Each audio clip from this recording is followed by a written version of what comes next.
we cannot approach Odesa because it's so vulnerable. There are so many Russians around, and but it's not just about Ukraine. It's not just about the war. It's at this point, it's about the food and the countries that need it. All right. Underwhelming probably is the most used word to describe the situation, and I would use that myself. I think that we've seen a lot of generals and politicians who feel that they're losing a war in a much smaller country. Most probably that they did not even want to start to begin with. And, the faces were kind of sad and grim that you usually would not see on the parade day, which is to remember the greatest victory that they think they had. But now it's not a day of victory for them, and many of them, they understand that they're losing. The West, we do not need explaining by Putin why did he start a war. We know our answers, and we're quite convinced that they are correct ones.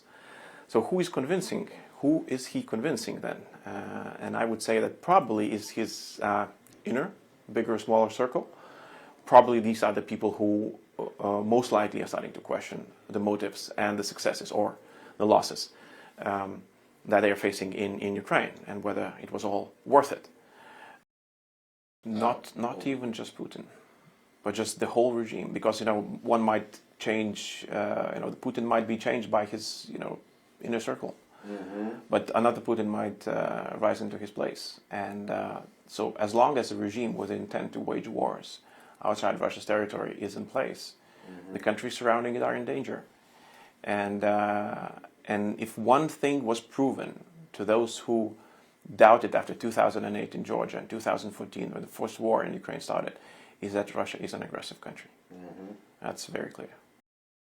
We are very happy the way that partners and allies reacted to Russia's war in Ukraine, sending additional deployments in the Baltic states. But it's still a short-term solution. We believe that we're approaching the time frame where we have to really take into account the strategic implications of the war, and then again, come to the strategic decisions that need to be taken as to how we defend the Baltic states. And here I'd like to stress what was very important and very well taken in Lithuania is a statement made by President Biden in Warsaw, where he was speaking about that every inch of NATO will be defended. There are many ways to do it. So we've been talking about very practical things about, what kind of defense mechanisms are needed. But also it's about the strategy itself, that we adopt a standpoint that every inch will be defended. And if it comes out, not just from the capital, but if it comes out of the 30 member states, then this is a very strong statement. That what Putin started in Ukraine is also a very long, slow process of deputinization. Because it involves sanctions, it involves loss of military power, it involves loss of credibility of its army. So there's a lot of things that are started, that he started moving. So if I were, an optimist, I would say that this is... Are you? You're a diplomat. Aren't you supposed to be an optimist?